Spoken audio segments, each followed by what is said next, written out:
Hello friends, welcome back to my new and another blog. কেমন আছেন আপনারা সবাই? আশা করছি অনেক ভালো আছেন, আর আমরাও খুব ভালো আছি।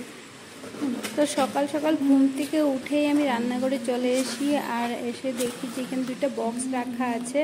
তো এগুলো এসছে কান্ট্রি ডিলাইট থেকে। তো কান্ট্রি ডিলাইট থেকে আমরা প্রায় 1 বছর থেকেই দুধ অর্ডার করি, কিন্তু আজকে এই যে কলা আর বিস্কিট দুটাই অর্ডার করেছি। তো সেটাই দেখছিলাম যে জিনিসটা ঠিকঠাক এসেছে কি না। তো দেখলাম ভালোই এসছে, আর প্রায় আরও অনেক কিছুই আমরা অর্ডার করি, জিনিসগুলো যে অনেক ভালোই আসে। তা এখন দেখো সকালবেলা আমি ওই যে পাপাকে খাওয়াচ্ছি। তো খাওয়ার সময় যে এত দুষ্টুমি করছে না, একদম খেতেই চাইছে না। দেখো কোনো রকম মানে একটুখানি দুধটারেই 1 ঘন্টা লাগিয়ে খাওয়াচ্ছি, আর ওকে খাওয়াতে গেলে না 3জন 4জন মানুষ লাগে। মানে ও এত অ্যাক্টিং করে, খাবে না, ঘুমিয়ে যাবে, না হলে মুখ বন্ধ করে রেখে দেবে। অনেক পটাতে হয় ওকে খাওয়ার সময়। দেখো পাপা কাউ কাউ বাবা দাদা খায়ালো খায়ালো হাসে। দেখো হাসে, মিচকে মিচকে হাসে দুষ্টুমি করে করে। পাপা পাপা খালো খালো পার্বতী, পাপা পার্বতী तू बदमाश है रे। পার্বতী আমরা খায়ালো, দাঁড়াও।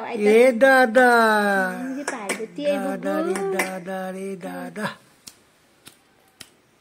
দেখো দেখো ভালো হইতেছে, দেখছো ভালো। দেখো ये दादा देखो देखो देखो देखो देखो देखो देखो ये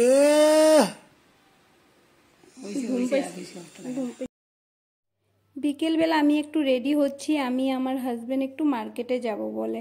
তো পাপার একটা জিনিস আনার আছে, তো সেই জন্য রেডি হচ্ছে। আর খুব শখ করে আজকে দেখো শাড়ি পরলাম। শাড়িটাও সিম্পলের মধ্যে পরে একদম কমফোর্টেবল লাগছিল, কিন্তু শাড়ি পরলে আমাকে ঠিক কেমন লাগে আমি জানি না কার কেমন লাগে, তবে আমার হাজবেন্ডের কিন্তু অনেক ভালো লাগে। ও খুব তারিফ করে আমার শাড়ি পরলে। তো সেই ভিডিও করছিল আর আমাকে অনেক কিছু বলছিল।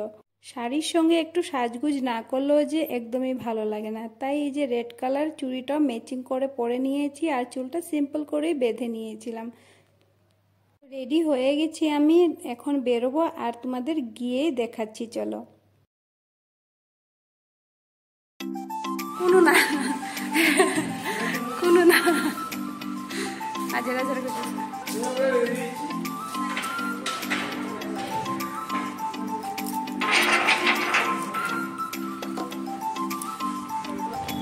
এই যে আমরা দুজন বেরিয়ে পড়েছি বাইকে, আর জানো তো আজকে শাড়ি পরেছি বলে আমাকে সাইড হয়ে বসতে হয়েছে, কিন্তু আমার একটু ভয়ও লাগছে।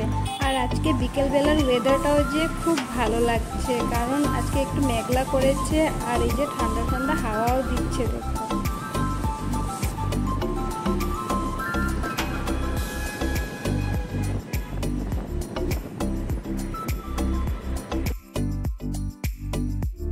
আমরা এখন পৌঁছে গেছি দোকানে, আর এই দোকানটাতে দেখো সমস্ত কিছু বেতেরই জিনিস পাওয়া যায়, আর অনেক ভ্যারাইটি জিনিস থাকে। তবে আমি এখন চয়েস করছি আমরা যেটা জিনিস নিব।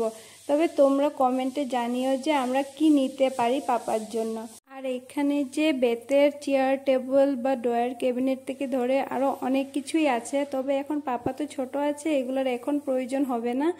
তো যখন আস্তে আস্তে বড় হবে আস্তে আস্তে প্রয়োজন বাড়বে ওর, কিন্তু এখন যেটা নিতে আসছি এত দাম, মানে মাথায় হাত দিতে হবে। তবে যতই দাম হোক না কেন প্রয়োজনীয় জিনিস তো নিতেই হবে, আর যদি নিজের জন্য হতো তাহলে না হয় একবার ভেবে বাদই দিয়ে দিতাম। हाँ वो तो घर में जाके खोल के संभल करेंगे। ठीक कवर्ड है काय तो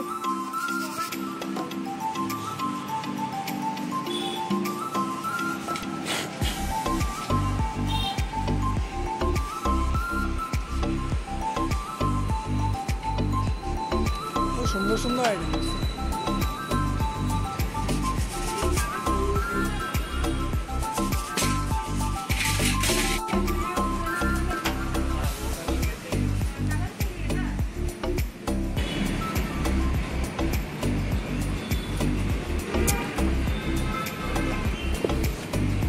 এটাও সুন্দর। নষ্ট হলে আবার নিচে ঠিক করা যাবে।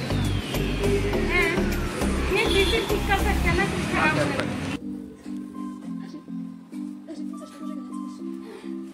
তো ফ্রেন্ডস, আমরা বাড়িতে চলে এসেছি আর বাবার জন্য যে জিনিসটা নিয়েছি সেটা হচ্ছে এই দোলনাটা।